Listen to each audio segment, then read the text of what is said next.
Good afternoon, and welcome to the September 9th meeting of the Public Safety Legal Administration Committee. I am Councilmember Andrea Boone, chair of this committee. To my right is the Honorable Amir Faroki. To my left is the Honorable Dustin Hillis, vice chair of this committee. Mr. Johnson, can we now go to public speakers? Yes, Madam Chair. At this time, we have 7 public speakers. First, Prophet Curtis Hairston.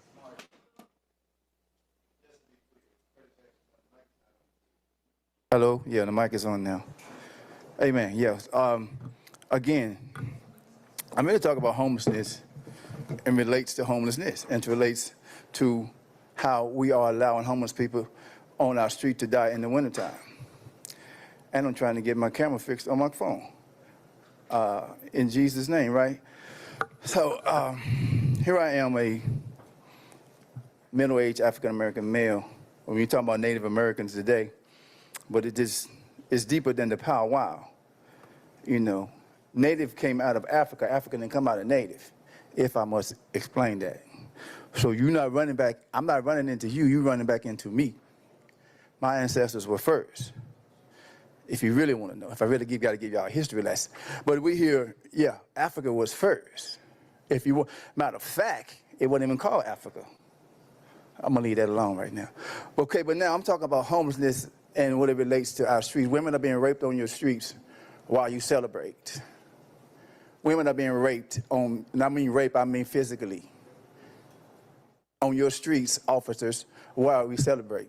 Well, officers don't want to do their job. Y'all walking past women that's been raped while you eat your donuts. Okay, now, if we want to talk police, since the police are here, I'm viewing situations physically, mentally, and traffically that I know can be improved. Okay, I'm going to jobs, since we're going to talk Native American, African American, that there's no African Americans on, where African Americans are homeless in your streets. How is African Americans homeless in your streets, and then you got African Americans going to apply for jobs? Then there's no job for African Americans while our ancestors died on the streets. But then we get homeless folks. There's a line from here to Hamilton Homes. But yet we can't find a place for African Americans to eat, but you got homeless people on your streets dying in the wintertime and summertime. My car was impounded for nothing. I'm being denied a job so they can impound my car. Some is not really right, but it's a different type of wrong. As you treat me, as God gonna treat you. And then you can write that down. As he was with Moses, so shall he be with me. As you treat me, that's how my God is going to treat you. If I must bring Jesus, prophetic God, into the room. And I'm talking to everybody. I'm talking to everyone under the sound of my voice. On the TV, you, and all of you. As you treat me, as my God is going to treat you from this day. So it's your choice. I mean, let me be an example for you right quick. Pharaoh told Moses not to come in his presence again unless he was going to die. That was true. But who died? Thank you. Next speaker, Ms. Henri Jordan.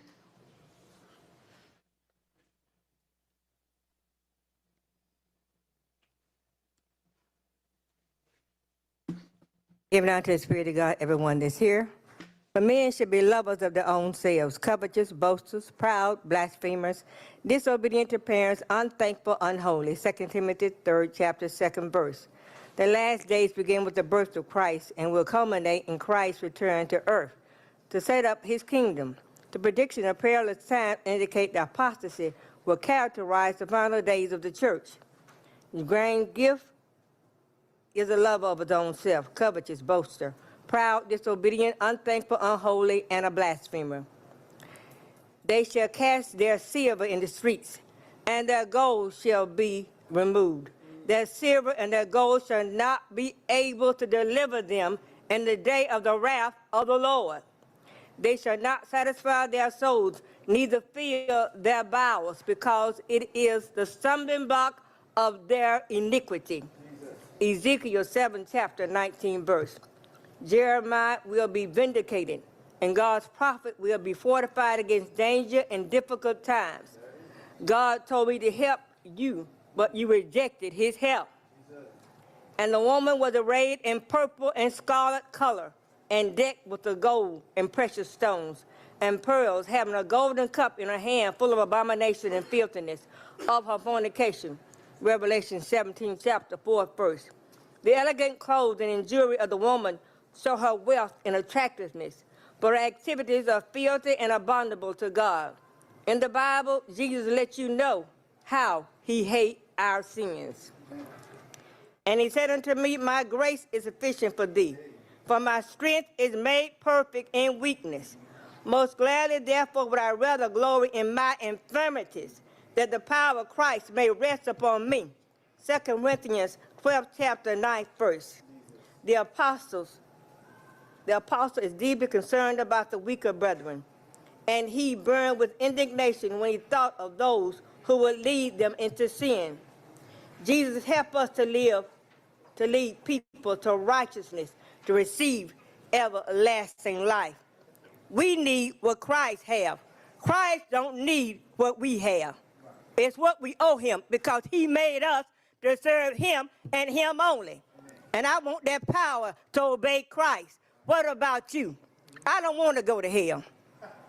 Everlasting fire, a burning fire. Jesus Christ is a just God, and he wants us to be just. And I thank him for the desire for us to be just. We living on borrowed time given to us by God, and it's what we owe him. I owe it to him to praise his name, to seek to live holy, to obey Jesus. And you owe it to him too. Next speaker, Ms. Val Anderson.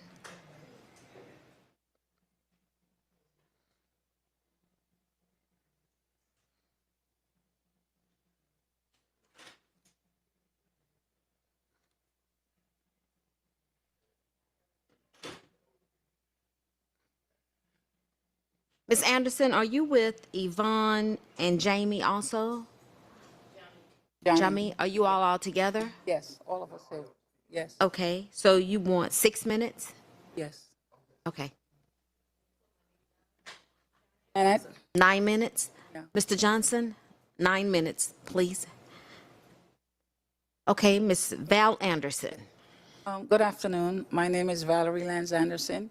I'm here today seeking justice for my son, Devon Anderson Jr. He was murdered August 5th by APD police officer Melvin Potter. It was stated on the news that he was fired. Then I found out he was transferred to a different precinct doing desk duty. It's been a month and no one has reached out to me about the death of my son. And I'm not getting any answers about why my son was murdered. And I'm asking the politicians. I just spoke with the chief of police, which he was gracious to talk to me, but I'm asking the mayor, I'm asking the governor, and everyone to help me get justice for my son, because my son shouldn't have been murdered like this. He didn't deserve this. And I don't understand how no one has been reaching out to me as far as the murder of my son. And I'm just here to let everyone know that my son's death will not go unjust. I am going to fight for justice for my son for however long it takes, because he was loved.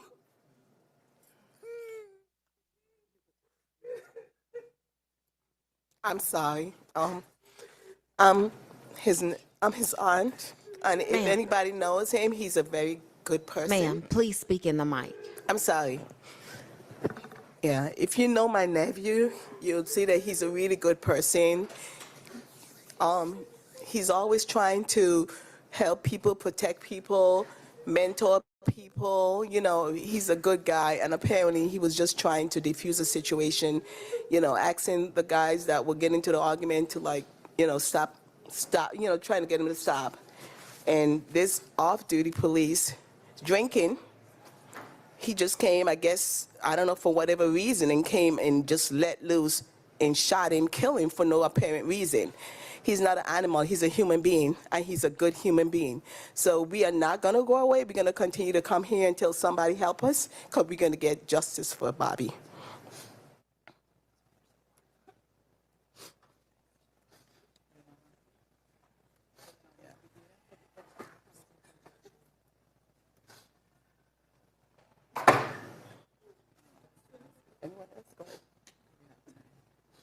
All we asking for is justice. This is my nephew, and all we want is justice.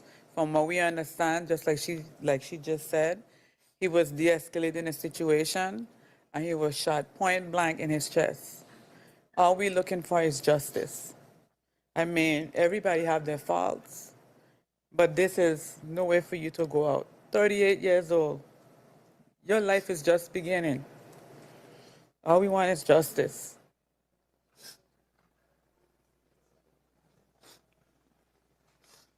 I just want to point out that What's his name is Devon Anderson, Devon Anderson. And I just want to point out that When was the incident? August 5th on Old National, the person that he was walking to the car, the party was for her. She's South Fulton. She's a South Fulton officer. She has not spoken, and she's claiming to not have seen anything. And I feel like they need to look into her as well, because she was standing there. He was walking her to the car because she was drunk, and he was just trying to help. And this incident was in the city of South Fulton, correct? Yes, but he was shot by an off-duty officer for Atlanta. Atlanta Police Yes, Department. off-duty. Melvin Potter. Melvin Potter. Okay. And that happened August 5th on Old National? Yes. Okay. Continue. But we just wanted to point out about the lady as well. She is supposed to be South Fulton. It was her party, and it was stated that he did use his work weapon as well. And he didn't take the, I guess, whatever test, the breathalyzer test. He refused that, and that's the only thing that he's been charged with. He was locked up August 5th. He was released August 5th. He did the murder August 5th. So where's the justice in that? We just want answers. We want answers. We want justice. That's all we're asking.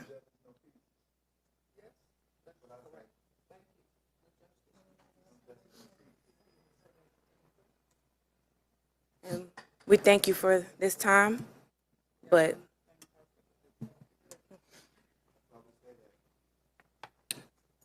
Yeah, like I stated, I'm Devon Anderson's mom, and I just wanted to thank you for listening to me. But I want to reinstate that I'm not going anywhere, because I am going to, with every breath that I have, get justice for my son and that police officer, Melvin Potter. I'm not going to stop until he's charged with murder and arrested, because my son should be here with me today and didn't die senselessly like this. So I just wanted to thank you for listening to me. Okay, let me give you a little information that I have received. This officer was not on duty at all. He was an APD officer, but he was outside of jurisdiction, but he was not on duty. So, Ms. Robinson, that would follow an investigation. Could you please opine? Good afternoon, Amber A. Robinson, City of Atlanta, Department of Law. Because this incident occurred outside of the City of Atlanta's jurisdiction, the lead investigative agency would not be APD. Concerning this, though it was an APD officer, the incident would be under criminal investigation, and ultimately any decision concerning it would be done by an outside investigative agency, either the GBI or the City of South Fulton Police, and ultimately the decision as to how to move forward thereafter would be in the hands of the Fulton County District Attorney's Office. Yes, GBI I spoke to someone named Joe Clark from the GBI when the incident happened. And from then to now, I haven't heard anything. So yes, I have been contacting the GBI. I don't know if he's the head detective over my son's case, but his name is Joe Clark. So I have been reaching out to everyone as far as, but it's been a month and I haven't heard anything. I have not even received a condolences for my son's death from anyone about my son's death. My son is a human being. The main fact is he's my son. And I'm going to fight for justice for him. So I just want everyone to know my name and my son's name until I get justice for him. So I want to again express thank you for listening to me and good afternoon. Yes, ma'am. The Honorable Amir Faroki. Excuse me, I just want to point out also that his dad is here. I know you don't see no male figure with us, but his dad is here. He's outside. And the reason he's not inside is because we had signs, and come to find out we could not bring our signs inside. So there is male figures with us. I think we're all very sorry for your loss. And I know that's just words, but we see your pain and we feel your pain. And I think you'll hear us ask questions today to try and get a better sense of where things stand. One question I have for Chief Police, who will be reporting to us in a bit, and Chief, you can just answer this when you come up later, is what is the internal protocol when you have an officer who's involved in something out of jurisdiction on his or her personal time, without getting into personnel decisions? Like, how does APD treat that circumstance with respect to doing nothing? Is there a suspension? Is there an internal investigation? Just if you can communicate that to us when you come out, that would be helpful, just as we think through the role that we can play as a council. So, thank you. I also point out one more thing, because I don't think they said this. He was shot 3 times. 2 in the arm and 1 in the upper stomach. 3 times. For no reason. Close range.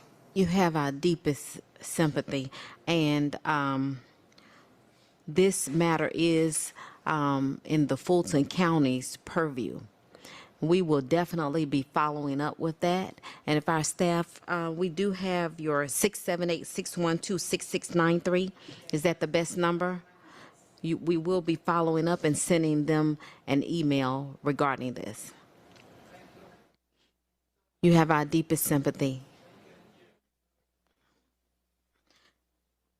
Next speaker, Dr. DeJuan Robinson.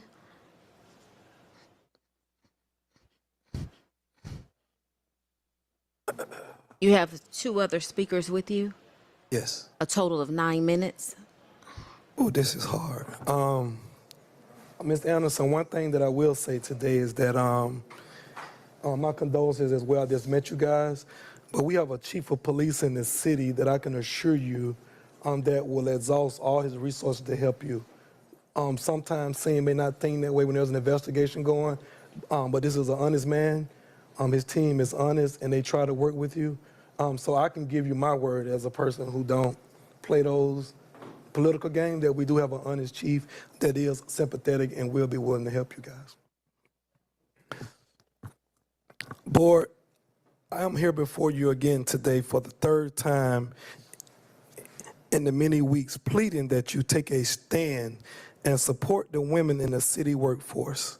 Several of you have spoken to me offline offering your support, but when it comes to standing behind our female civil servants and our gay community, working behind the scenes is just not enough.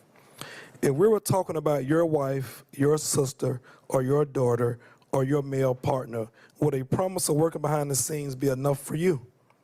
What if I told you that your daughter was fired from her job out of the blue, haven't done anything wrong, or your gay son that many may find a problem with because he decides to be gay?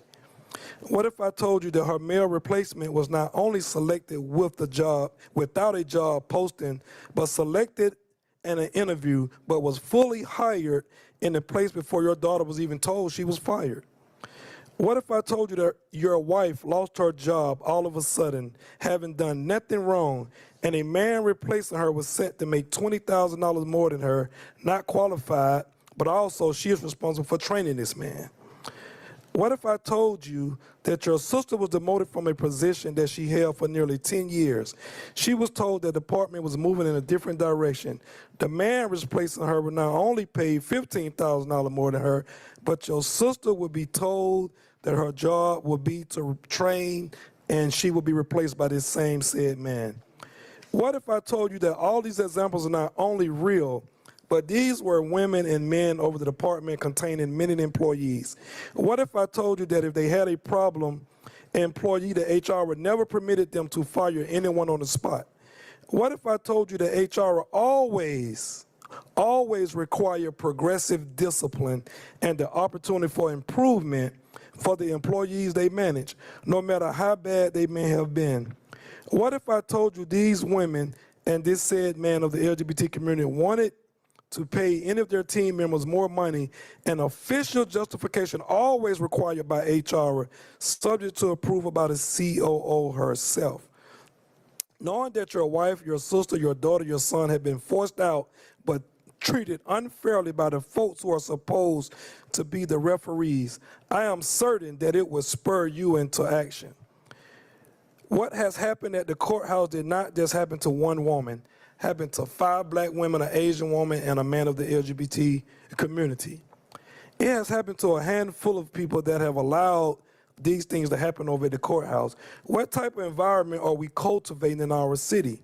Again, I stand here supporting our female workforce, our LGBT workforce. Show us that you stand with us, that protecting our female and our gay male workforce from this type of toxic masculinity is not the Atlanta way.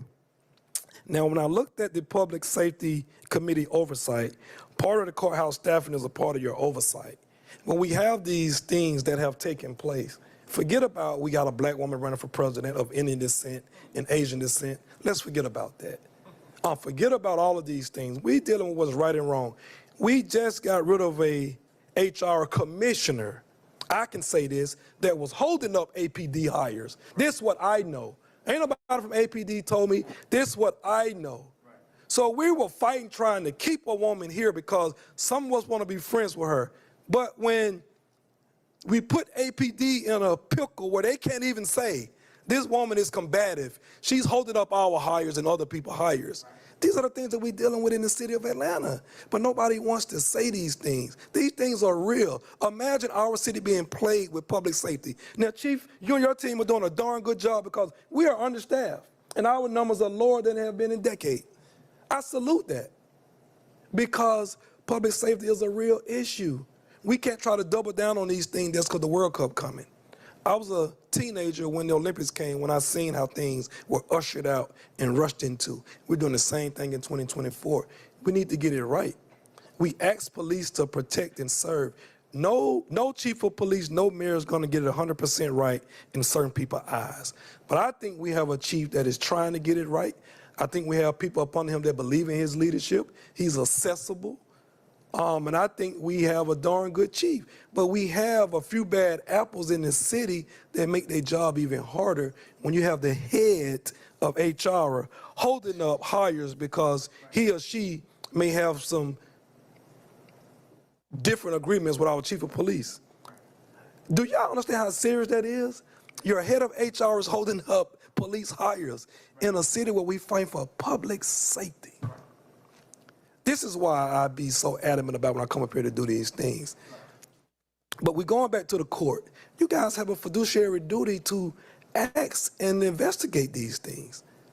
I've never come up here and gave you guys lies about anything I report. I've never asked no department, hey man, what's going on over there? People trust me, they tell me things, and they expect you guys to look into these things. This is a serious issue when you're firing women just because you may have an issue with women and you replace them with all men and you're paying them more who are not more qualified than them, and you find a young man that you don't think that, you don't agree with his lifestyle. I'm a straight man. Can't nobody ever say I said anything homophobic. I don't treat gays no different. We can't allow that. Not from our high jurisdictional courthouse over there. We can't do that. Nobody is above reproach. We have to get to the bottom of that. this public safety platform allow us to speak, and we ask that you guys do your job and just ask the question. What's wrong with just asking the questions? Hey, where are the disciplinary actions of these women and this gentleman? Have they ever been written up? Then why were they fired? Why wasn't their job displayed for hire? Why were these people replaced before you even fired them? Some of this stuff is common sense. You don't have to have a college degree for common sense. Some of these things, there's common sense. Your job was not published, but it was replaced before you were even let go. We just got to do something about this. Like, you know, I don't like coming out here and keep saying the same thing over and over, but it's needed. Like, our government, like I say, I may have some issues with some council members, but I still think and believe that this body of council is the best and the brightest that I've seen collective. I think we can get it done. I think it's a beautiful thing to have black and white mixture, because that shows that we can come together. I don't come down here to try to separate gay, straight, black, or white. I believe together we are better. But we can't live in a city where we firing women with no due cause and we replacing them with all men. I'm a man and I don't believe that's right. I don't have a male ego. No. We can't do that and we can't allow that. What type of president are we setting if we're going to allow that? And just think what I told you guys. We had an HR commissioner that was holding up APD hires. Y'all vote to give them the money and increase in raising the general budget for hiring. And we got a person that is halting that, standing in the way of progressing our city. The mayor can't say that. Chief of police can't say that. Other people can't say that. But I'm telling you, that's a huge issue for me as a young man who go out late night pumping gas and riding around the city. I'd be glad when I see APD. I was one of the first graduates of the Atlanta Police Citizen Course, the first graduate. So I believe in public safety. I believe in our police department, and I think they're doing a fine job. Yes, certain things are not right sometimes, and things happen like it happened to the Anderson family, but I believe together, if we just show some dignity and humanitarian, that we can help fix our community. Thank you. Thank you. Do we have any other speakers that did not sign up that would like to speak at this time? At this time, I'd like to recognize Deputy Chief Quiller from Corrections. Thank you for being here. Mr. Teos Nguyen from the Fire Foundation, Atlanta Fire and Rescue Foundation, had a great event on Saturday. Congratulations on your wonderful, wonderful event. And now we will have our presentation by the Atlanta Police Department, Chief Darren Shearbaum. Thank you, Chief, for being here today. Certainly. Well, good afternoon, Madam Chair, members of the PSLA. And I do want to start by, of course, I did meet and speak with Ms. Anderson briefly before the start of this body's meeting and convey to her my condolences for the loss of her son. And I know no words that I can say from the podium can ever replace a son or even start to heal the pain that you're going through, ma'am. I did want to assure her that this matter is being investigated by the Georgia Bureau of Investigations. That was the request of Police Chief Keith Meadows. And we have been fully cooperating with that investigation. Anything that we've been asked to provide by the Georgia Bureau of Investigation, we have provided. Ms. Anderson did ask what the status of the officer was at this particular moment. As is customary, anytime a matter of this occurs, we immediately relieve an officer of duty. And so they're not working at any precinct in the city. They are currently in a non-enforcement status until we receive additional information from the investigative body as to what transpired. And so as soon as the GBI has updates, I'm sure they will provide those. And I can convey to the Georgia Bureau of Investigation your request for an update, Ms. Anderson, and see if we can get that for you, okay? Chief, thank you so much for speaking with this family before the meeting. That is very much appreciated. Thank you.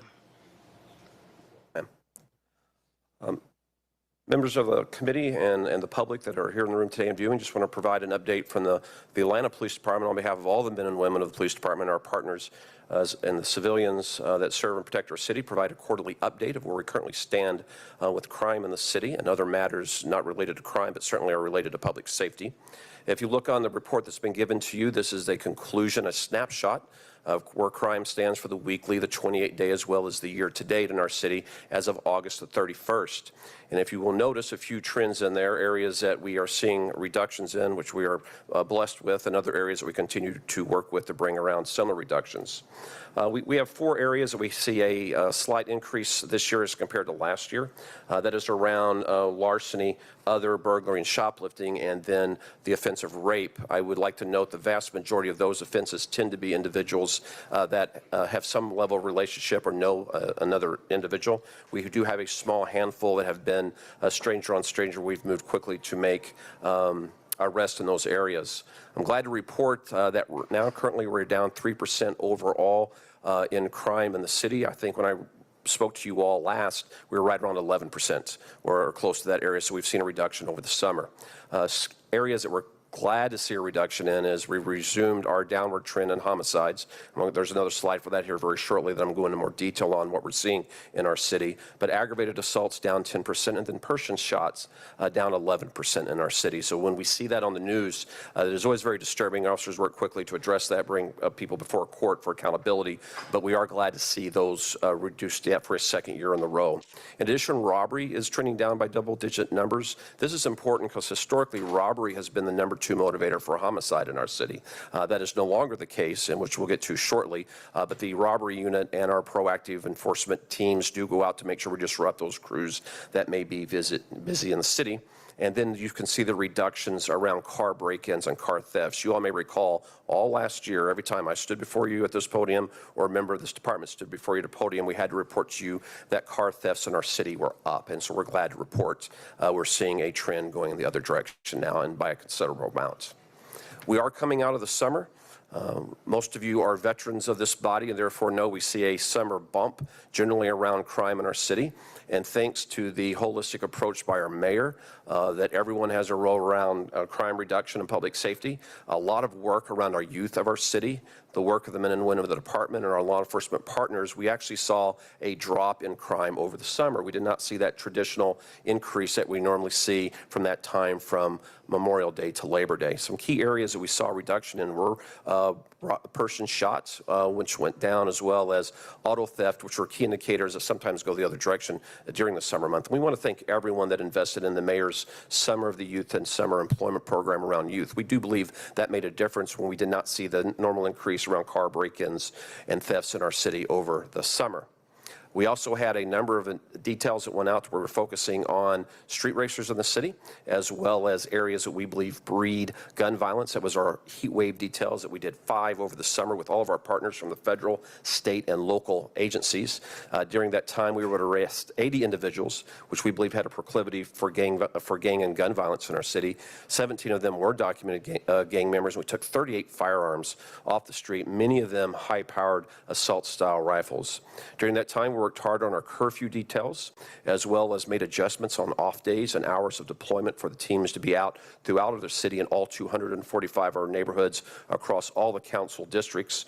We made sure that we were in the parks with our mounted patrol, as well as deploying administrative and training personnel into the parks periodically throughout the summer times, making sure that our license and permits teams were in the space, working alongside the mayor's office to ensure responsible adult entertainment, as well as gaming machine details throughout the city. It was also during the summer, and we'll give you an update on this very shortly, that we deployed our care unit. And we'll give you an update on the success of that unit so far. When we spoke to you last, we made you aware that we were seeing a very disturbing trend in the city. All last year, and the year prior to that, it was an escalating dispute that led to someone losing a life in Atlanta, Georgia. That was actually the case in many cities of America. And right next to that, we saw robbery and narcotics. That was the number 2 and number 3 motivators. But when we reported out last time at this podium, we had to tell you that the number 1 motivator in our city was actually domestic violence, is why individuals had lost a life in our city. And as we're sitting here with our second year of reduction around homicides, you can see as we concluded this time on August 31st, we had 84 for the year versus 89. And then if you go back just 2 years, 114 individuals individuals had lost their lives in our city to homicide, and 110 the year prior to that. Right now, escalating dispute is still the #1 reason. I saw yesterday, as I was reading a report update, a homicide in our city that resulted in a fight over who should have paid the hookah bill. And they left the business. They didn't clear up who should have paid it. That led to a fight that led to someone producing a gun, and someone lost a life in our city. I'm sure citizens woke up on that street the next day, felt their neighborhood was less safe, and wondered what they thought about the neighborhood they lived in. If we could only have told them at the time, it was a fight over an unpaid bill. And that's what we see that is generally a cause of many of our homicides in our city, is disputes that leads to arguments, and then guns are produced. But sadly, we are still seeing domestics as the #2 motivator for an individual losing their life in our city. As we completed this report on August 31st, we had 16 individuals that had lost their life in a domestic. That is compared to 6 that time last year. And we're also seeing an increasing number of individuals losing their lives inside private residences, which goes hand in hand with the domestic violence that we're seeing. This is where we do need the help all across the city, faith-based communities, your council district's ability to influence, civic organizations to help us to combat the scourge of domestic violence. And the mayor has launched the No More campaign, where he's asking everyone's help to help us know what the signs are of a domestic violence warnings that are occurring, people that may be in toxic relationships, and to know what resources are to help them exit that relationship or to stay away from a potential abuser. And so we ask everyone to please take note that we can go after gang members and robbery crews, and we can go after drug dealers. You have seen those motivations drop in our city for a homicide. But what is increasing is where your police department cannot be, which is in private residence and intimate locations where individuals may be. And this is where we do need everyone's help to be able to say no more in our city. We released on our social media, and there's a still of it here, a video of one of our officers fresh out of the academy that was in a pursuit with an individual that has just assaulted his ex-girlfriend. That individual chose to turn and open fire on our officer on a very busy street of our city. Fortunately, that officer was not injured. He was able to stop that threat and take this individual into custody. But it goes to show you how intense these interactions are. If an individual is willing to open fire on a police officer, what they would do to that ex that they could have returned to. I also want to note back on the 20th of this past month, August 20th, we had a very horrible homicide on Spring Side Drive in our city. And this is when, yet again, an ex-boyfriend killed an ex-girlfriend. And we believe within hearing distance of one of the children of that individual. And it was on the 27th that we went to take that individual into custody in Henry County, not too far south of here. And that individual chose to open fire on an officer of this department, entering one of our investigators with a shotgun blast to his shoulder. He is recovering, and we do expect him to make a full recovery. But this is the violence that is not only present still in the homes where domestic violence may arise, but is also engaging where our officers are out on the street. And so we encourage everyone to please take the time to know those that you love, and if you see someone that you believe may be in a relationship where the signs are there of domestic violence situation, to please help that individual get the resources they need and to exit those relationships so we can turn around this trend, as we have been able with all of the partnerships of everyone here in Atlanta to turn around the other trends we've seen in the city. I always like to take one moment to highlight at least one of the partnerships we have here in Atlanta, Georgia. We're blessed to have many other law enforcement agencies and private and faith-based partners that join us, but one is the Alcohol, Tobacco, and Firearms. They have deployed over the summer and continue to keep this resource here in the city, a mobile NIBIN lab. This is our ability to test guns and the shell casings that we recover from crime scenes. As you know, we do have our own operating lab here in the city out on Donnelly Hollowell, but this allows us to have greater capacity, to be able to test the guns quicker, to make sure we have that information, to be able to connect crimes, to be able to remove individuals off the street who may cause harm to our city. So I want to acknowledge the Alcohol, Tobacco, and Firearms, thank them for deploying this resource here. There's only a set number of these mobile labs that are available in the city, and that the Alcohol, Tobacco, and Firearms would choose Atlanta to provide this resource. We do want to thank them for that effort for the safety of our city. Going to go to burglaries real quick. As was one of the areas we are seeing a slight uptick in this year, and it's appearing in 3 different areas for the satisfaction of the committee. We're seeing areas where individuals have rented storage units that are being targeted. And we're also seeing homes that are under renovation or brand new, where appliances are being brought into. And then we're seeing a challenge of recidivism, where we're seeing the same burglars over and over. And I want to highlight 2 arrests the team made and always acknowledge the good work of the men and women of the Atlanta Police Department, going after these 2 individuals that were targeting multiple storage units across the city. And it's quite likely, Madam Chair and members of the committee, there are going to be other victims that will come forward that just haven't checked on their belongings as of yet. But these 2 individuals were well-known felons. These individuals, Mr. James Stansel has 34 previous arrests. Mr. Jared Davis has 35. And they seemed intent on leaving the areas they were in and coming to Atlanta, Georgia to start breaking into storage units. And the work that was done by our investigators to be able to identify these 2 individuals led to them being arrested and brought off the street.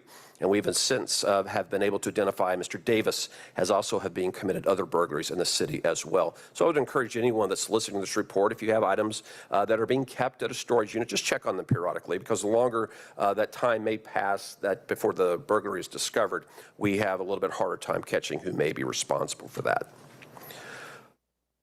Recidivism and repeat offenders continues to be a challenge for us as a police department. I want to highlight Mr. Michael Kendrick, who has been targeting areas in the west side of our city. He burglarized a strong partner that we have in the community there, Paul Kids, at 1643 Donnelly Hollowell, and that was done on June the 27th. We arrested him shortly thereafter that incident. He was released on June 23rd, only a short time later to break into another location not far away on August the 7th. And so in that very short period of time, this one individual made citizens and people that are committed to the good of our city feel just a little bit less safe in this area. Mr. Kendrick has 39 previous arrest cycles, and we hope after his yet again arrest by the Atlanta Police Department that he gets to do justice or assistance that he needs in the courtroom. That is his 39th arrest. And as of this morning, he was still being held, and we hope he gets the assistance he needs within the court system. I do want to highlight, Councilmember Froka, you're my council member. I used to be your zone commander in Zone 5, and we've always contended with the vibrancy of our downtown space leading to car break-ins. And we always encourage our citizens to leave nothing in your car for the Clean Car Campaign. Well, while we are seeing those reduced over this time last year, and last year we had reduction as well, I do want to note why this is of concern to the Atlanta Police Department. The cars that have been broken into our city this year, which is 4,602, there were weapons taken from those cars 1,257 times, which is 1,257 weapons that are now on the streets that can be used in other crimes that are in hands of the criminals. That 1,219 this year. Last year at this time, it was 1,257. So while it has shrunk just a little bit, not nearly enough. And we do ask everyone to please take time to be responsible gun owners and lock up the weapons in your vehicle if you're going to have them. We have distributed 250 gun boxes throughout the city. We have others to be distributed, so if we can partner with you and your district initiatives to distribute those, we would certainly like to. This is important because this year we have had 5 individuals that have been shot as a result of a car being broken into. 4 of those times it was actually the suspect that was being shot by a citizen that encountered them. You cannot use deadly force to protect property. And one of the times it was the perpetrator. So this is a type of crime that is preventable. We ask for the attention of the courts on these crimes as we work to reduce property crime because of the nexus that does occur. And then there's been 6 aggravated assaults that have been associated with these crimes this year. Now, as I stand before you, the men and women of the department have made 257 arrests of individuals that have been breaking into cars or stealing cars in our cities. 25 of them have been arrested 2 or more times. The efforts of the department to identify them, take them off the street, they are back out committing the offenses again. So again, we ask the courts to please take note of the cases that we're putting before them. This one is near and dear to me because we had a crew that was targeting the Hispanic community of our city. Individuals that would pool money together to be able to purchase mopeds at the appropriate CC for them to be able to drive back and forth to work.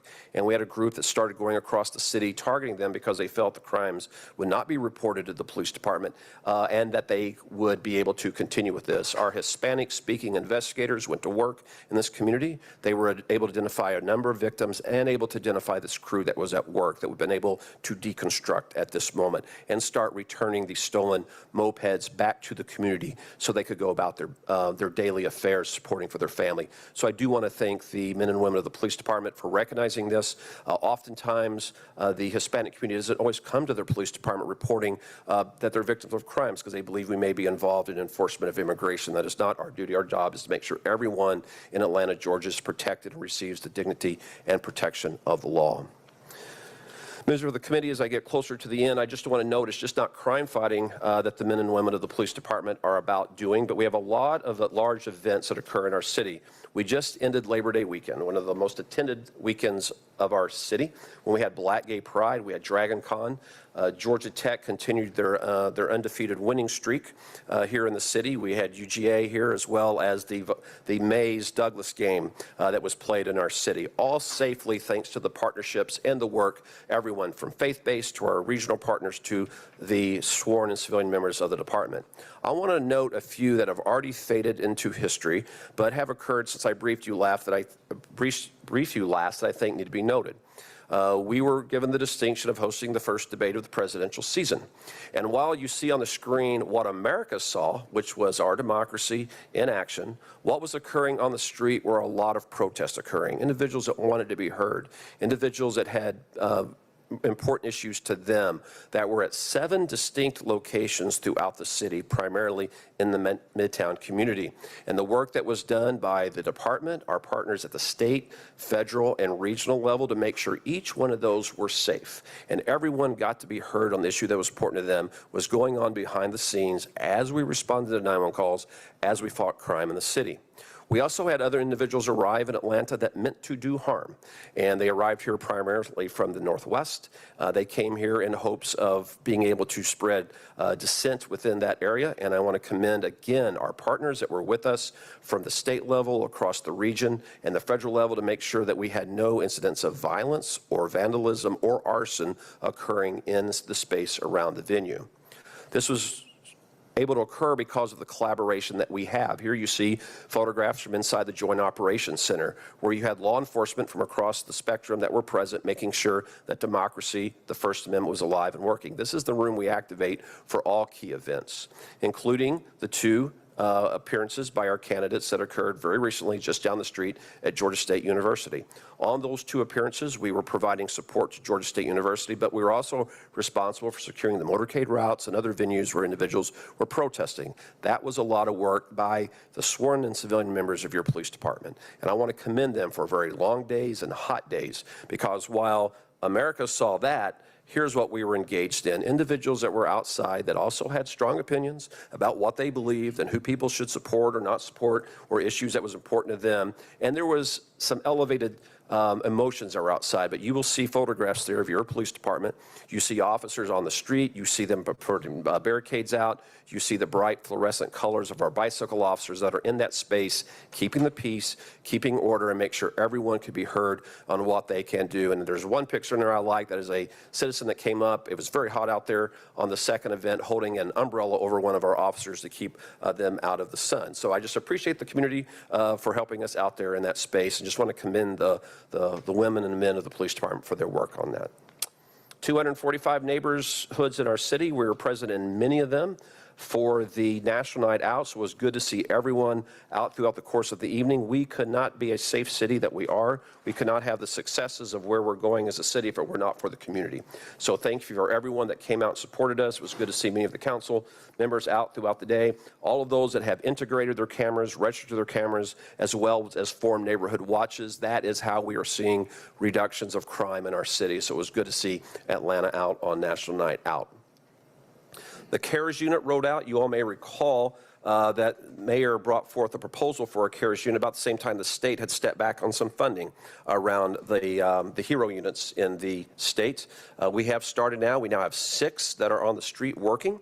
And those 6 already, since they've been on the street, they have responded to 791 calls for service and completed 601 police reports. And the time they've been here, we have another 5 in training, and they will be out very, very shortly. And we look forward to seeing them joining us out on the streets. Just want to give an update on our fleets. When the mayor took office, our fleet of police vehicles was 70% of them were past life cycle. We want to thank you, the Atlanta City Council, for supporting the mayor in his initiative to be able to do fleet adjustments to get us back to the space we need so there is not ever a want for a vehicle to respond to the emergency or to be present in a community or protect a large event. And so since that time, there's been 476 vehicles distributed throughout the department. We hope you see them in your districts. Those new markings were created by students at SCAD, and so they are distinctive, and we hope you see them throughout the city. And a couple more slides before I open up for questions. Madam Chairperson, just want to give you an update on the Atlanta Public Safety Training Center. We still are slated to cut the ribbon in December of this year. There's just a few pictures there I want to bring your attention to. The one on the right is 2 buildings that are nearing completion. That is our leadership and academic building, what you would expect to see on a traditional learning campus, and much like you would see on a college campus. Those are moving on very nicely.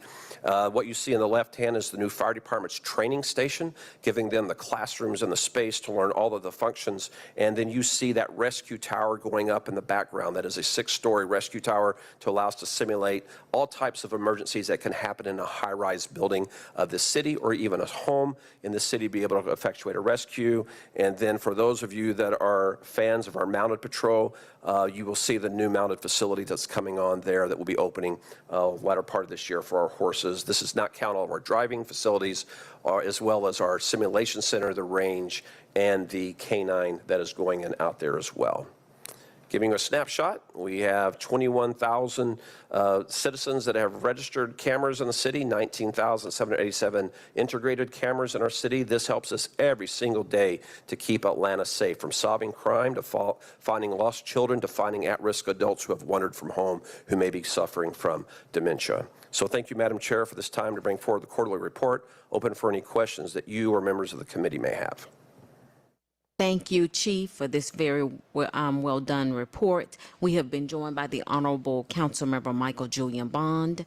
And Chief, I would like to make note that members of the Atlanta City Council did tour the Mounted Patrol facility, had a wonderful visit with them in Grant Park, and also the K9 unit at the Atlanta Airport, and also got a chance to look at the bomb squad trucks and interacted with those staff members. That was a very fulfilling and educating day for us.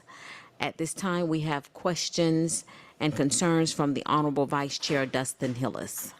Thank you again, Chief. You're welcome, ma'am. Thank you, Chairwoman Boone. Thank you for the quarterly presentation, Chief Schierbaum. I think I'm going to keep it short and sweet today, but a quarterly question for the past couple of years. What is the update of the zone and beat realignment? Yes, completed, sir. The recommended adjustments by Georgia Tech are actually minor. I believe, if my memory is correct, is about 4 adjustments that will be occurring primarily on 5 and 6 and 1, and then Zone 3. And so we will be bringing that to you very, very shortly. We're just making the point that we can align to do the transition of data. So much closer than it was the last time you asked, and within, I believe, 30 to 60 days of being rolled out, sir. Okay, we'll see that document before it's rolled out. You will, sir. Yes, we'll make sure this body and the administration is briefed on. Yes, sir. That will become active, or are we waiting until January 1st, or what is the? Well, that's what we're discussing, sir, because we are bringing online a new report management system. And so that is something we don't want to complicate. We don't want to do 2 things at one time. That's what we're assessing. January 1st would be the very latest, Councilmember Hillis, that we would bring it online. And just another question, what is the size and, I guess, immediate plan size for the care unit? Right now it's authorized at 12. We plan on doubling that. We'd like to double that within this year. Right now they are primarily active in 2 distinct areas of the city, which is Zone 5 and Zone 2. You also see them at large events that play out in the city, but we would like to have them by the end of next calendar year, have them present in all 6 zones. Thank you. That's all I have for now. The Honorable Amir Faroki. Thank you, Madam Chair. Thank you, Chief Schierbaum. 2 questions. One is just a request for some data. Can you share, could be at the next meeting or just to me personally over email, the number of noise violation citations that have been issued in Zone 5 and Zone 6? Ideally with some location information if possible. That's a request. And the question is one, it's pure curiosity on the fleet. as you phased in new vehicles. There's a picture here of a Dodge Charger, Challenger, whatever it may be. Those are phased out, right? They're not making those anymore, right? So I guess my question is, how do y'all determine, are you moving toward SUVs like the Durangos, or what's the thinking sir. behind what the fleet looks like? Yep, 4 wheels. No, given the Well, state. you have some bicycles in the fleet as well. We do. Well, I say that in jest, Councilmember, because across the country, all police departments are contending with a shortage of law enforcement vehicles. And so while we have traditionally went with one make and model, we have opted in coordination with the Department of Public Works to actually look at different ones. So you will see some sedans, you will see some SUVs because of our ability to get more vehicles into the fleet. So you'll see a little bit of each, and then we will maintain those and look for the next availability in there. Yep. Thank you. That's all I have. The Honorable Vice Chair Dustin Hillis. I have one more question, Chief. Councilmember Faruqi jogged my memory about an issue that came up. It's occurred at a property that we have had discussions about, but a popular party house in my district and actually my neighborhood, but not necessarily related to the party house violations they should and have been receiving, but the noise ordinance. When residents call to report noise ordinance issues, the officer, one of the officers that responded, started stating the necessity to measure decibels and how they didn't have that equipment.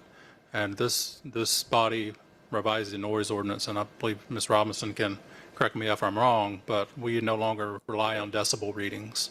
It's a best practice not to do that. So I just think maybe I know this happened quite a few years ago, but it seems that some of the staff in the department may not be up to speed and up to date about proper enforcement of our city's noise ordinance. Certainly, we will make sure we distribute training, sir. As you're aware, well, it's based on time of day, what is generating the noise, where the noise is being generated, and its distance based on the observation of the police officer, to simplify it the best I can. So there's no longer decimal readings required. We will make sure that our officers responding have that information and we apply the ordinance properly.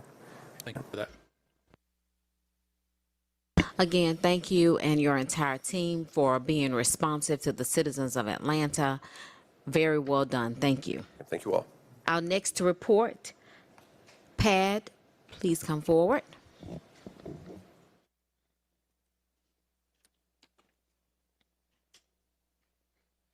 Good afternoon. Good afternoon. Good afternoon.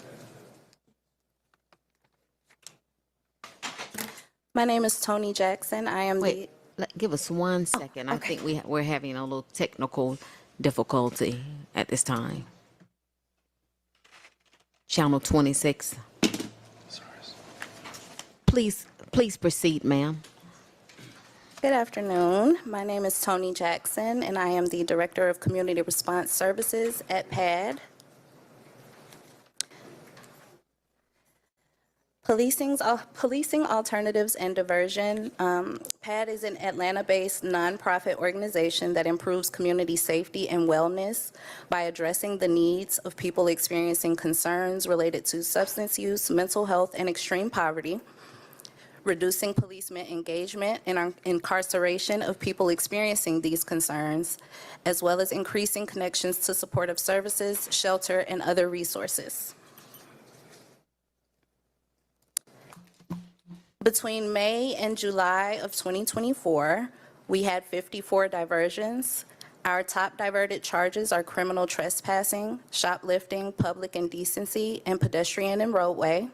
25 people were arrested but diverted by prosecutors post-booking because they were eligible for PAD, and our average response time was 19 minutes. We received 488 calls to 311. 91 of those calls were deflected from 911. 389 of those calls were designated as requiring an immediate response, and our average response time to those calls were 17 minutes. This graph shows our top 311 caller concerns among successful engagements. We had 217 concerns for basic needs, 41 concerns for mental health, 93 concerns for disturbance, 62 concerns for welfare, 22 concerns for public indecency, 14 concerns for public health, and 4 concerns for substance use. We also have a quote from one of our 311 callers for feedback for our services. Sean from ATL 311 says that he is so grateful for the support that PAD offers and for other Atlanta residents to know that this support exists. PAD truly makes me feel safer knowing the people in my community are treated with respect and dignity. For our care navigation statistics, which is our case management, we enrolled 64 new participants. Of those participants, 40 of them were cis men, 18 were cis women. We enrolled 1 non-binary individual and 1 trans woman. Identified needs among our newly enrolled participants, 23 for housing and shelter, 20 for employment, 12 for behavioral health and mental health, and 14 for access to income and benefits. Newly enrolled participants by referral source, 31 came from diversions, 18 came from ATO 311, 11 came from 311, 18 came from partner agencies, and 4 came from outreach efforts in the community. We also wanted to share a participant success story from Tanisha, one of our PAD participants. She says, I am so grateful for the support I received from Victoria, my care navigator at PAD. She helped me move from an unstable living situation to a safe environment with my 2 young daughters during a difficult time. As a single stay-at-home mother and a full-time student, it was hard to navigate legal and financial challenges, but Victoria provided a lot of help and ensured I wasn't alone facing them. For our community engagement efforts, we engaged 344 businesses. We held 3 stakeholder trainings. We attended 30 community events, and we had 3 media stories. We also wanted to highlight our Deputy Director, Denise, and our Director of Social Services, Letitia, accepting the Zenith Award for Service in the Community presented to PAD by the Georgia Association of Black Women Attorneys. And that's it. Any questions? We have been joined by the Honorable Antonio Lewis. Thank you. Questions? We do have questions from the body. Hello.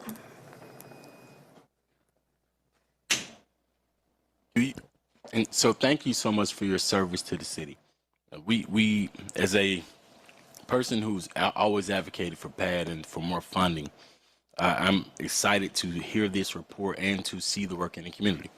My question is, do you think that it is, after being about 2 years now in which the city has expanded 311 services as much as we can, do you think it's time that we expand it to, or we look at the hours? Absolutely, and we are actively working with 311 to pilot an expanded hours program, hopefully before the year is up. What does that look like? And does that look like work with the city or work with the county? What does that look like? It will definitely be work with the city, and we may need some support from the county as well. But right now, we're basically trying to devise a game plan on what resources and services we would be able to provide later at night. And I know you might not have this answer. The only reason why I asked that, because when I asked, would it be help with the city, work with the city, if your goal is to expand the hours, you would probably, the city, we passed our budget last month. And so it would be probably difficult to work with the city funding-wise until next year. And so I was hopeful that the conversation that we were having, so that we can look forward to getting the city to prioritize expanding PAD, police alternative diversions. Last week, my colleagues and myself and a state rep, Schofield, we actually went over to the Fulton County Health and Rehabilitation Services Center. And is there any kind of, is PAD working with this center yet, or what's the relationship with the center? With the diversion center? Oh, so there's a rehabilitation center.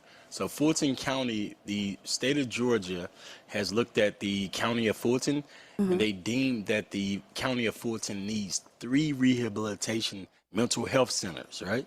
And so last week, we cut the ribbon for the first one ever in the history of Fulton County. And it's right on Cleveland Avenue and Metropolitan Parkway. It was something I fought for. It was federal funding, state funding, and local funding to get it done. About $15 million project. And so I would like for y'all to try to build a relationship.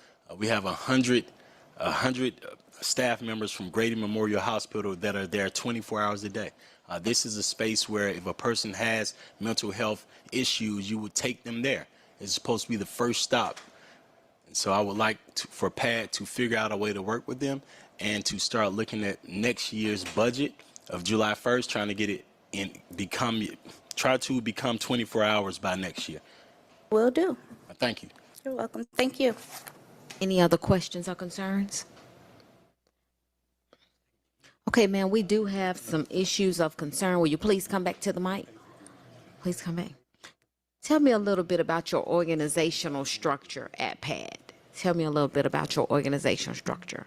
In regards to, Your organizational structure, how is it set up?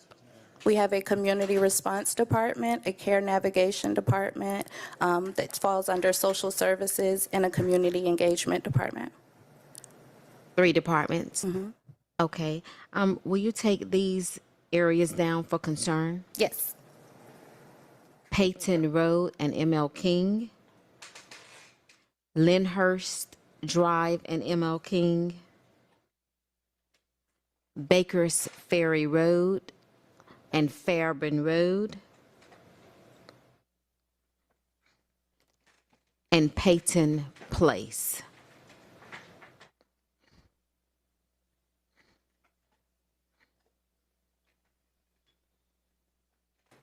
Who is your executive director? Moki Macias.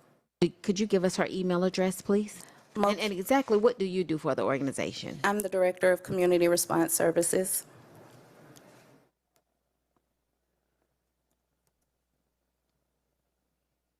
Were you ready for her email? Yes. Repeat her name again. Moki, M-O-K-I, and it's at atlantapad.org. Last name M-A-C-I-A-S. Is there a phone number for the public?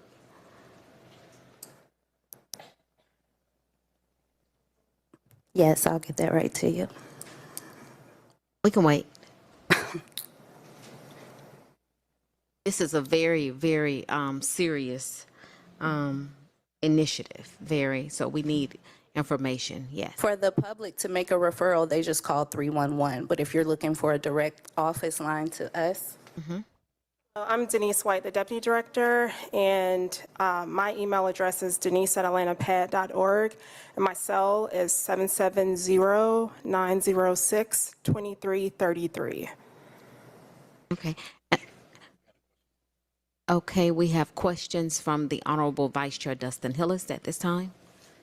Yeah, just a request for some information. I believe these used to be put into the quarterly presentations, but I would like some statistics, maybe last year's and so far year-to-date this year of the services provided per, broken up by APD zone.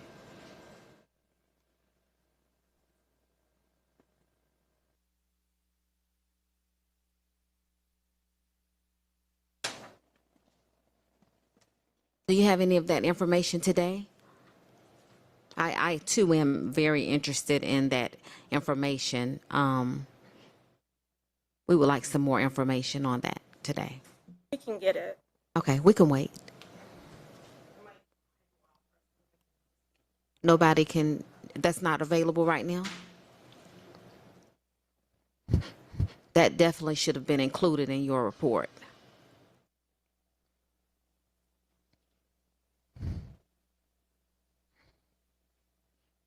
And also, I'd like to know your annual budget.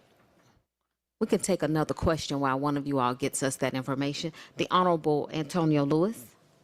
Well, I would say that the APD typically would tell us how much how many pad offerings how many pad calls they would have in their district, and it would typically be a part of the police department report. So I'm going through it right now to see if I can find it in there, because it's something I would always ask. And I would also like to say that my work with PAD has been amazing on the south side of the city, but I want to add an address similar to Councilmember Boone just did for this, 421 Colonel Commons, 421 Connell Avenue. That's a site that we want to relocate and help unhoused people as much as we can. And also, I would like for you all to try as best as possible to get with the Fulton County Rehabilitation Center. It's going to do wonders for what you do. Thank you. The Honorable Amir Faroki. Thank you. Thank you both for being here. PAD has started in mid-20-teens as a pilot project between the county and the city, really focused at the time, I think, on downtown or Fourth Ward, and then has grown from there to be citywide and more hours a day, more days a week, not quite 24/7 yet. And we're grateful for the work. Y'all occupy a sometimes confusing space between kind of homeless service outreach and kind of the gray area of nonviolent misdemeanor offenses, right? Encampments, public urination, someone having a crisis on the street. I'm curious, I was listening to my colleagues, who should we be telling to call PAD? Because I tell my residents to call 311 to request PAD for incidents where someone's in need of assistance, right? So could be someone who's just generically homeless, could be someone who's having mental health breakdown, or who range of kind of low-level offenses. And I'm curious, is it appropriate for residents to call for PAD for a run-of-the-mill homeless concern? Or are y'all primarily interested in serving folks who would otherwise be interacting with APD if someone called 911? For us, it's the whole gamut. Okay. If anyone is experiencing a quality of life issue, so it could be homelessness, it could be a public health concern, anything related to unmet mental health needs, we want the residents and the workers of the city to call 311 and request PAD to come out. Okay, that's very helpful, which is what I think most residents do with respect to PAD, but it's helpful to hear that. The other thing I'll note for my colleagues is that I mentioned at the top of my questions that when this program started as a pilot, it was co-funded by the county and the city. But to be clear, y'all do not receive any county funding anymore, do you? No, we do receive you county do? funding. Okay. Yes, it's to support our care navigation services. Okay. And off the top of your head, do you know what percentage of PAD funding is provided by the city versus the county, or any other third sources of funding? So for our case management services, that is, I would say, majority of our funding for case management services comes from the county, right? But our community response services is for the community response team to go out to respond to the calls from 311. That is supported by the city. Okay. Yeah, I mean, I think this is a broader philosophical, not even philosophical, but a charter question we grapple with, right? I mean, the city is not chartered with any responsibility for social services, public health, outreach like this. We do it because there's a need to do it, and there's a belief politically and institutionally that we should be leaning into this space, which we have. We've put money into this program for a long time. It's done good work. But I think one of the questions we have to ask as a body as we get into the budget season, and there's a press to expand PAD services, whether hours or number of people, is the county pulling its fair weight in this when they're chartered to do most of this work? I know Councilmember Bond is oftentimes quick to note our charter responsibilities and where we fall vis-a-vis the county. And so I just kind of plant that seed now for further discussions amongst this body in the future. But Thank you for that quick reflection. So we have the data now that was requested. And also, what is your annual budget? So right now, I believe it's $5 million. I'm sorry, I'm trying to remember off the top of my head. Can you get that information for Yes, us I as can. well? Okay. Do we have information as far as council districts? The vice chair requested. We have zones on this report, not city council districts. That's fine. That'll do. Okay. So for year-to-date, we have 201 diversions, 8 of those being from Zone 1, 13 being from Zone 2, 6 being from Zone 3, 7 from Zone 4, 40 diversions from Zone 5, 6 from Zone 6, and we have 2 from Georgia Tech, and 113 were post-booking diversions. Anything from zone 4? 7. 7 from zone 4? Yes. Average response time was 21 minutes. And that is all. What time period was this? I'm sorry. What's the time period? Is that, This is year-to-date. what was zone? Zone 1 was 8. This sent over in a document? I'm sorry? Can we get a document sent over with, Yes. with this statistics on it? Thank you. The Honorable Amir Faroki. One more question. One other piece of data would be interesting is, I know I've called 311 for PAD before, and sometimes when a response happens, the individual for whom I've called out of concern is no longer there. They move along. They're difficult to find. I'd be curious if y'all could share what percentage of time do y'all, when you're called out and you respond, do you actually interact with the person who someone is called about, right? Or versus you show up and the person's nowhere to be found, right? How often do you make contact? We successfully engaged the referred individuals a little more than half of the time. Thank you. The Honorable Michael Julian Bond. Thank you, Madam Chair. I don't really have a question for them, but just a request and comment for you as chair is that perhaps that we ought to have a meeting or some type of discussion with our counterparts at the county about the direction of PAD and what the future really ought to be. I mean, because I'm not really aware that the pilot has ended and that we're engaged in, long-term relationship with this entity. I know that I think there was a 2-year contract, then there's like 1-year renewals, and it hasn't been out to bid. There's like an alternative. So I guess Ms. Robinson could elaborate about how their contract is renewed every year, but we don't even know if there are other entities that provide this service, or do likewise things. And so if we're going to be talking about increasing their capability, we need to have that understanding up front, with Fulton County, because as often is the case, and as Councilmember Faroki pointed out, the reason why I always point out what our charter responsibilities are is because between Atlanta and the county, we're the bigger, brighter, more obvious target for request. And so if we're constantly answering or responding to requests that the county should make, and that those of us who live in Fulton County are already paying for, then our citizens kind of end up paying twice, for the same service. So at some point, perhaps we need to sit down with the county and figure out what our, of this child we've birthed, where are we going to put it in the school?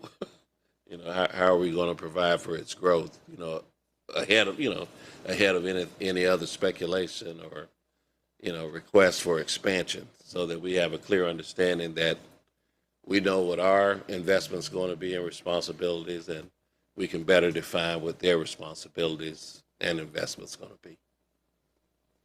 Thank you, Mr. Bond. Also, it seems that our executive director should have been present today for this presentation as well as other information. She had a medical emergency and she couldn't be in today. Okay, and also, well, thank you for that. Thank you so much, and we hope that everything is well with her. But we definitely would like to always see your organizational structure, your annual budget, as well as other issues that we have with PAD. And I have the answer to your question regarding our annual Please. budget. It's 6.5. 6.5 million. And 70% is from the public, including federal and state. Thank you. Any other questions or concerns from the body? The Honorable Antonio Lewis. First, I want to say congratulations on being able to find 30% of your budget that's not taxpayer dollars. Congratulations on being able to go out and grow. Another thing I want to say is the reason I asked the APD to add those numbers to their report, and I don't know when they came out. APD used to report how many diversions they would have per zone. And so I want to know if we can get APD to include it in their report, because part of the reason I asked APD to add it to the report was because my goal was to see Zone 3 increase. And today you said Zone 3 is at 6. I'm always thinking about like crime, when we think about crimes in which people are going to jail for what a lot of people consider to be petty crimes, and with me fighting the past 3 years to find this funding to build this rehabilitation center on Cleveland Avenue and Metropolitan, we need to make sure that our police are using all the tools available to them. And if using PAD will get people over to this Fulton County Rehabilitation Center and actually rehabilitate people, that's my goal. And so I want to know, Chair, if we can get the APD to include this as well. The reason why I say that is because it gets our police to thinking about diversions in the morning before they actually go out, and at night before they go out. So if there's any kind of way we can get APD to add this back, add those numbers back to their call, I would like that as well. Thank you. To confirm, it was 6 in Zone 3. So that's the least amount, that's tied for the least amount of any zone in the city. And so that means that we aren't in 3 years later, I'm just watching the numbers 3 years later. And so now this has come off APD's report, but we're still tied for the least amount in the city. Thank you. You're welcome. Thank you all so much. And we are in contact with our COO regarding these and other issues regarding pre-arrest services. So we look forward to an update on that soon. Thank you, ladies. Thank you. Next, Mr. Reed, Atlanta Citizen Review Board.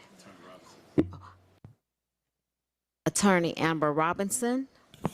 Yes, my apologies. I do have an answer to Councilmember Bond's question concerning the contract. Currently on the FEC agenda, there is an ordinance.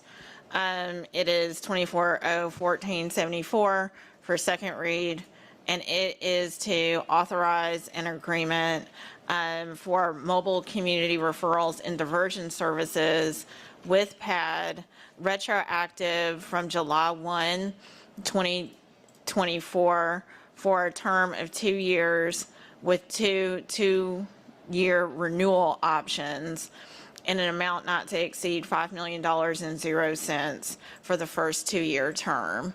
And that will be considered by the FEC committee this Wednesday. Thank you. Mr. Reed, the Atlanta Citizens Review Board quarterly update. Mr. Reed, I saw a sign that said Atlanta Citizens Review Board at Greenbrier Mall. Yes, ma'am. That was great. Tell me about that. Before Yes, once a month we go out to Greenbrier Mall to engage with citizens and residents in that area. We also go out to the New Black Wall Street. It's one of those continuous efforts that we have, making sure that we have a permanent presence in that area, and we're always looking for other areas to be able to have a permanent presence so that citizens can know if they need us. If they don't want to come downtown, they can come there. And Mr. Reed, that's that what we're is doing. really, really wonderful. And it's very visible. As you go down 166, as you're entering Greenbrier Mall, I saw a big sign that said Atlanta Citizens Review Board. You all are to be commended for bringing that to the community. Thank you. Please proceed. Okay, thank you. Lee Reed, Executive Director of the Atlanta Citizen Review Board. With me today is Deputy Director Sheena Robertson. Sheena will go over the investigative data, complaint data. And just for those who may not know, we are authorized to investigate, mediate, and adjudicate citizens' complaints against Atlanta police and corrections officers. Our chair of the board is Jermaine Austin, and our vice chair, Kelvin Williams, and our board secretary, Leah Pulliam.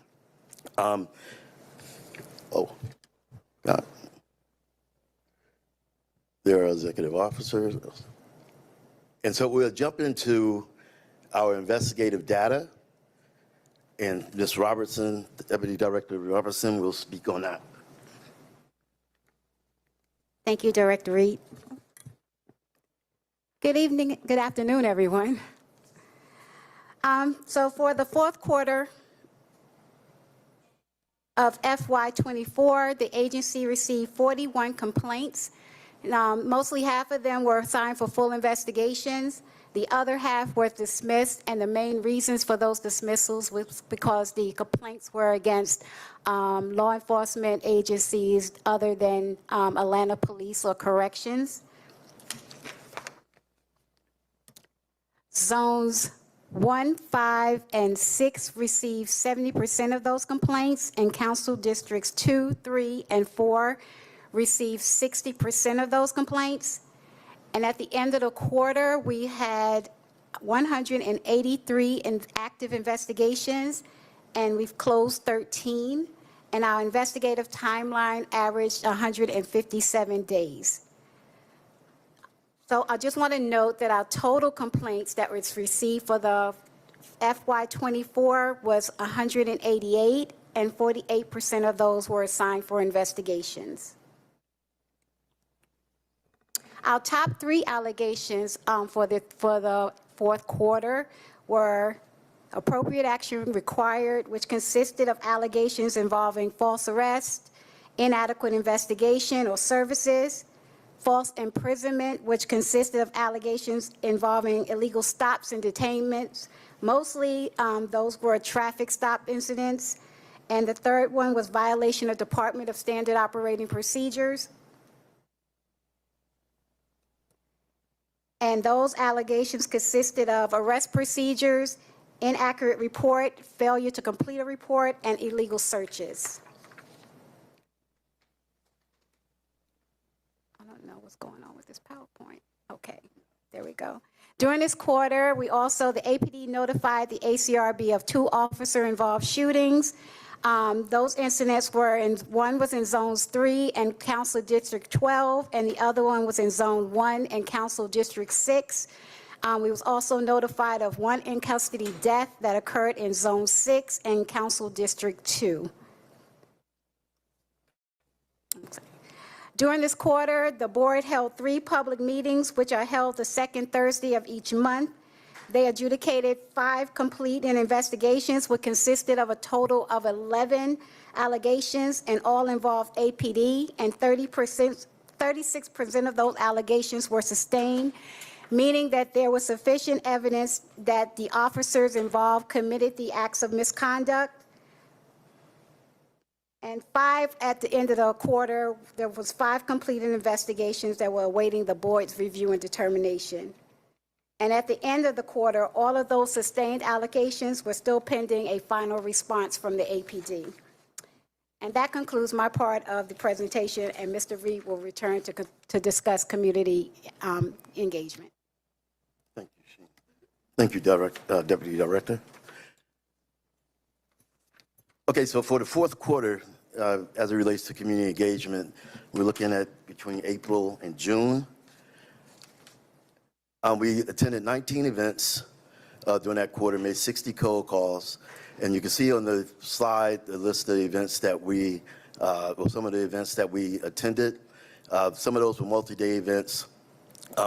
Thanks to our Integrity Street team members who supplement the city staff, we were able to hit these multiple events. So they've really been a big help to us. During the quarter, our mobile outreach unit completed 1,638 miles. And really, that's about visibility and awareness. So people know that we're out there seeing what we're doing, and that they understand they have a place to go if they have a concern about the actions of Atlanta police or corrections officers. Like all the other departments, we've focused on participating in Mayor Dickens' Year of the Youth focused events, and you'll see there the events that we participated in for the Year of the Youth. And I want to bring attention to our art, essay, and verbal expression contest. We started this contest a few years ago, and we're having the 2025 contest. It's an opportunity for citizens, residents, actually anyone, to participate through art, essay, verbal expression about their thoughts, concerns, compliments, frustrations, as it relates to police interactions, as it relates to police relationships, as it relates to just how do we improve the relationship between citizens and police by being able to see it in an art form. Okay, so now I want to speak on board seats. As you'll see, we have a couple of seats that are in progress. The city council has an expired term that we're looking for someone to fill from the city council appointment. I'm here to offer any help or assistance that's needed. Please let me know. The person who's in that seat, her term expired maybe 4 months ago. So it's a great opportunity for a citizen. The beautiful thing about city council, the appointment or nominee can come from any district, any council district. You have the most latitude of all the appointing entities. So any assistance we can offer, that would be, we're more than willing to offer. And just a last note, we're always looking to provide information to citizens as it relates to police interactions. So that number there, 404-865-8622. Contact us. If you have a complaint, you can use the same number, 404-865-8622. Lee Reed, Executive Director, Atlanta Citizen Review Board. I'll take any questions. Thank you for having us today. Mr. Reed, thank you so much for this very well done presentation. We do have questions. The Honorable Antonio Lewis. Mr. Reed, thank you so much for this presentation and for the work you're doing in the city of Atlanta. My questions, and once again, more than one question, but the first question is, how can we support you more as a city council? Thank you, Councilman Lewis. One of the challenges that we have when we're out in the community is awareness building. I mean, we're out there, we're putting the ads out, we're on the billboards, we're doing events out in the community, but people still don't know about us. And we really like if the council members, as we're moving events and letting people know about what we're doing, if the council members can help spread that information to their constituents, that would be great. Second thing, we need an appointment from the city council. That's a need because the board makes the final decisions. We do the investigations, but the board makes the final decision on our cases. The second thing, well, the third thing, right now we're assessing our needs and looking at programs that we want to do, because we want to operate more in this proactive space. You know, I like to think of, you know, investigations and complaints, that's reactive. Somebody's already been harmed. We want to focus more on the proactive, and there's some things that we really would like to do that is going to require us to look at getting 1 or 2 more bodies. And so I'll be putting all that together for FY26 to see if that's something that we can do. And the last thing, we're rolling out an annual survey program. This is something that we did our first survey in 2018. We haven't done one since because it's been so labor intensive. But we've been working with AIM, and they've been a great partner with us, developing an annual survey that we can do about citizens' perceptions, perspectives on police relationships. We want to be able to develop a bench line so that we can see how the work that we're doing and the work that the police department is doing, addressing officer accountability, will where we need to do more or what we need to do. But the only way to be able to do that is with benchmarks. And one last question. I know we've spoken about this before, but when it comes to board seats and seats with expired terms, you get to choose where you work with a different organization or nonprofit every year. And well, in the charter, and is the Georgia Coalition for the People's Agenda the current nonprofit that's in the charter? Yes. Okay, so we have 11 appointed entities. Everyone who's appointing an entity is in the charter. And those were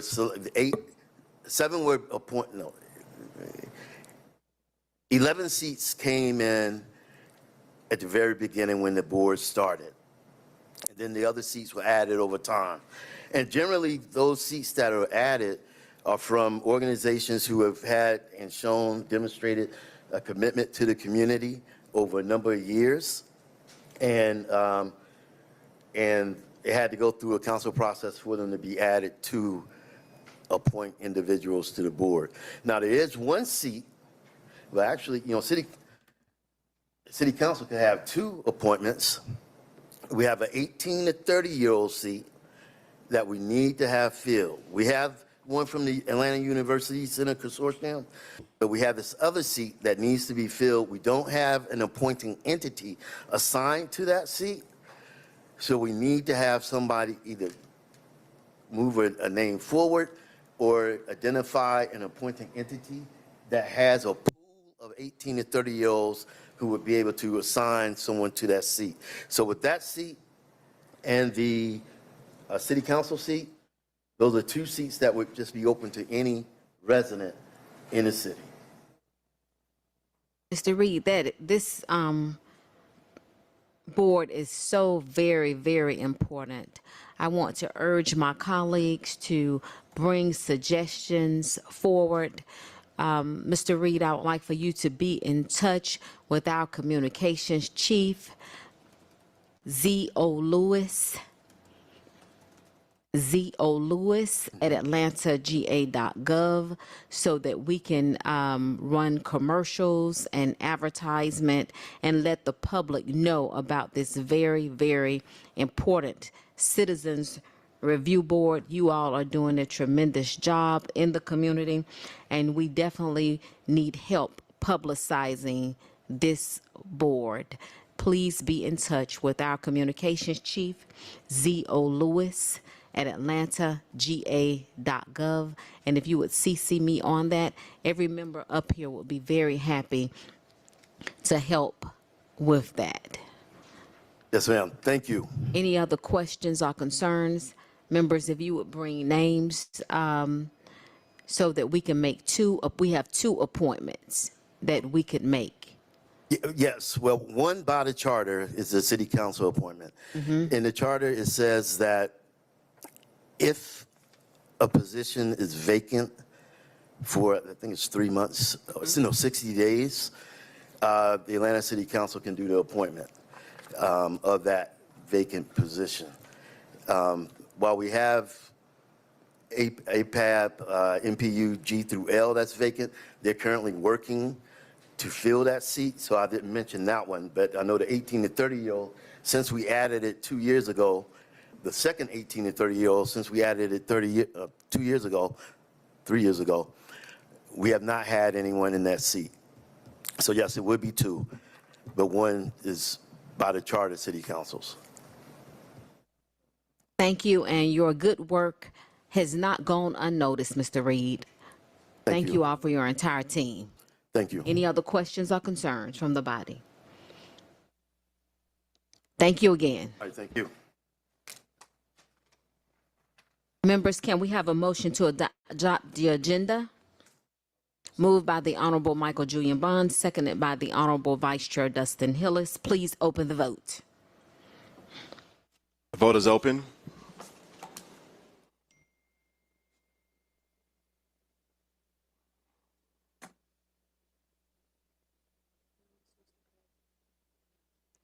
The vote is closed. 5 yeas, 0 nays. The agenda has been adopted. Can we have a motion to approve the minutes? Moved by the Honorable Michael Julian Bond, seconded by the Honorable Dustin Hillis. Please open the vote. The vote is open. The vote is closed. 5 yeas, 0 nays. The minutes have been approved. I will make a motion to approve the favorable claims 1 through 6. Is there a second? Seconded by the Honorable Vice Chair Dustin Hillis. Mr. Johnson, please open the vote.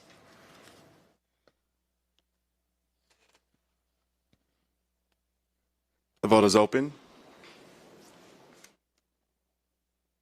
The vote is closed. 5 yeas, 0 nays. The favorable claims have been approved. Mr. Johnson, I will make a motion to adverse the unfavorable claims 7 through 99. Is there a second? Seconded by the Honorable Vice Chair Dustin Hillis. Please open the vote.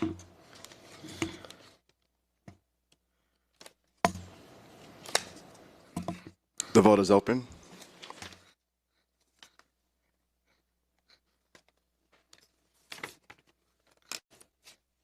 The vote is closed. 5 yeas, 0 nays. The unfavorable claims have been adversed. This takes us to Section H, ordinance for first reading. Item number 124-0-1502.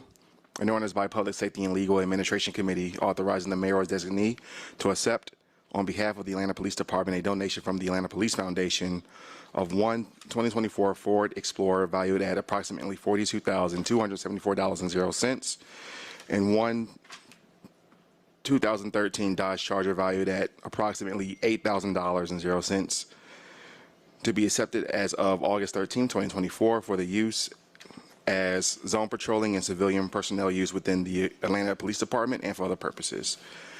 This takes us to our regular agenda, Section I, ordinance for first reading.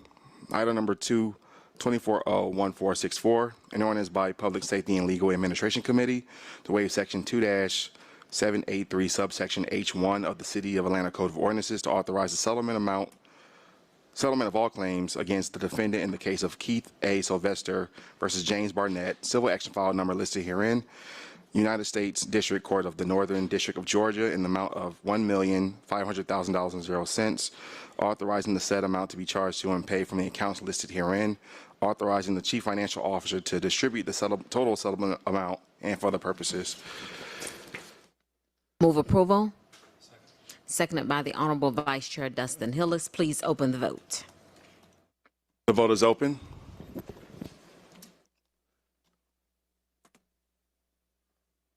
The vote is closed. 5 yeas, 0 nays. This item is favorable. This takes us to item number 324-0-1477, an ordinance by Councilmember Dustin Hillis to amend Chapter 10, Article 2, Sections 10-92B of the City of Atlanta Code of Ordinances so as to provide an exemption from the distance requirements listed in Section 2-88.1 for package stores licensed to sell malt beverages and or wine for an establishment located at 1535 Chattahoochee Avenue Northwest, Atlanta, Georgia 30318, and for other purposes.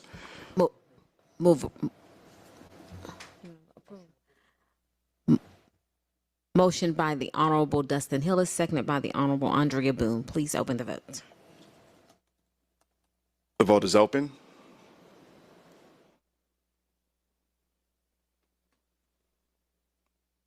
The vote is closed. 5 yeas, 0 nays. This item is favorable. Sections of Section J resolutions. Item number 4, 24R 4099, a resolution by Public Safety and Legal Administration Committee authorizing the mayor or his designee to execute an agreement for court digital recording services with the Courts Mart Digital Systems Incorporated on behalf of the Municipal Court of Atlanta for audio and digital recording services in an amount not to exceed $846,244.00 for a term of 6 years with 4 one-year renewal options. All contracted work will be charged to and paid from the accounts listed herein and for other purposes. Move approval. Seconded by the Honorable Vice Chair Dustin Hillis. Please open the vote. The vote is open.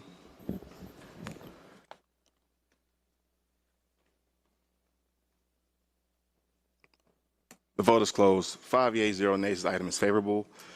Madam Chair, can we take items number 5 and 6 together as a block, if there's no objection from the committee? Item number 5, 24R 4100, a resolution by Public Safety and Legal Administration Committee authorizing the reemployment of City of Atlanta Department of Corrections employee Eddie Hart, Administrative Assistant Senior under Section 3-505A of the Charter of the City of Atlanta and for other purposes. Item number 6, 24R 4101, a resolution by Public Safety and Legal Administration Committee authorizing the reemployment of City of Atlanta Department of Corrections employee Loretta Bankston, Executive Assistant under Section 3-505A of the Charter of the City of Atlanta and for other purposes. Move approval. Seconded by the Honorable Vice Chair Dustin Hillis. Please open the vote. The vote is open.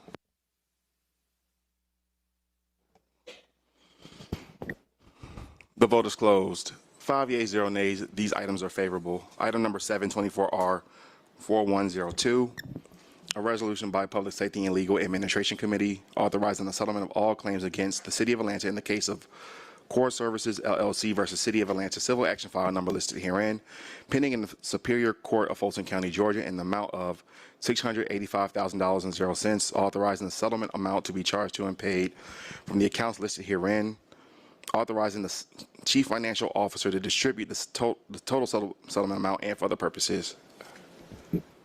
Move approval.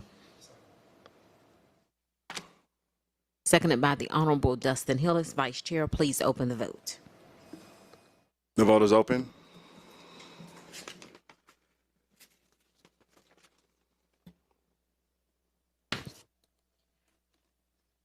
Will everyone please vote?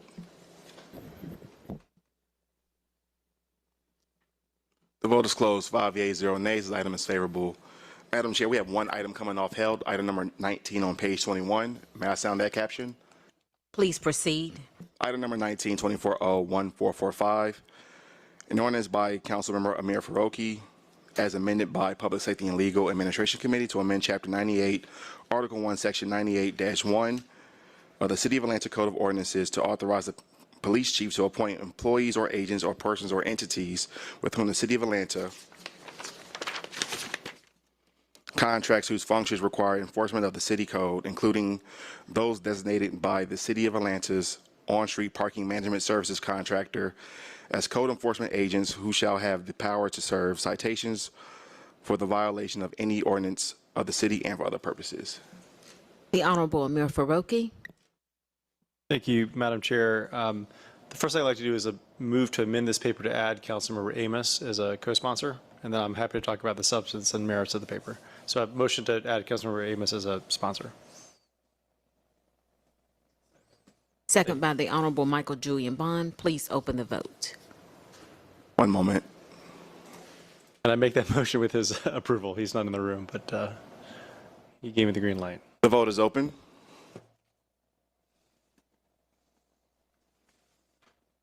The vote is closed. 5 yeas, 0 nays. This item is amended. Great, thank you. Colleagues, this is a paper I introduced a council meeting or two ago to try and tackle a challenge that you may have in your districts, but we certainly have it in the center city, and it's why Councilmember Amos and I have both been trying to find a way to increase enforcement or the pathways to enforcement of non-moving vehicle violations. So, for example, parking in a fire lane, parking too close to a stop sign, parking in violation of residential permit parking, parking in a traffic lane, et cetera. We have a lot of these challenges in my district and in Councilmember Amos's district. The city, as you know, has a contract with a third-party contractor. I think it's SP Plus, formerly ATL Plus, but they do some parking enforcement. But they are limited in what they can cite for based on state law. Working with the law department, we found a potential expansion of those duties that would essentially allow the city to designate, after training, approval, et cetera, some of those folks as code enforcement officers specific to writing citations for non-moving vehicle violations. So this is not code enforcement for a dilapidated house, for example. The proposal does not change anything under the current contract with our third-party contractor. That contract remains in place and will run its course. This simply allows the city, if it so chooses, for the next RFP to include this kind of expansive, or shouldn't say expansive, but more expanded source of ticket enforcement and ticket revenue. So again, I think one of the concerns that was initially articulated to me by the administration, which is why I held it for a cycle, was APD was concerned it wouldn't be able to oversee an expansion of code enforcement officers. This does not do that. This just gives the city the opportunity in the next RFP to add this element to a contract, to a third-party contractor. So it doesn't put any burden on our police department. It doesn't change anything with the existing contract for parking enforcement today. But it creates a pathway, if the city so chooses, to try and give APD some help in enforcing a bunch of non-moving traffic violations. So I will move to approve. Second it.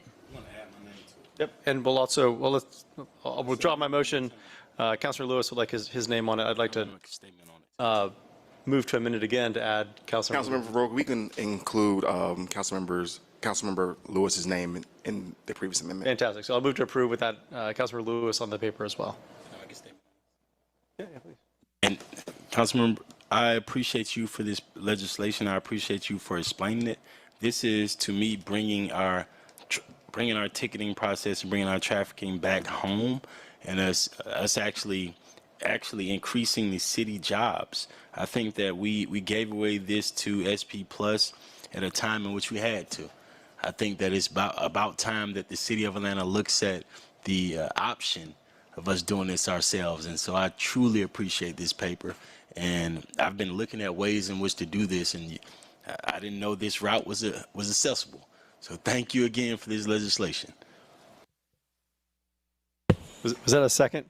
Oh, yes, that's a big second, big second. Yeah. The vote is open.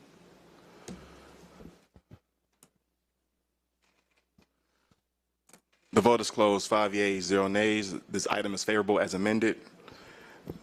Madam Chair, that concludes our legislative items for today. Members, do we have any announcements, concerns, or questions? If not, this meeting is adjourned.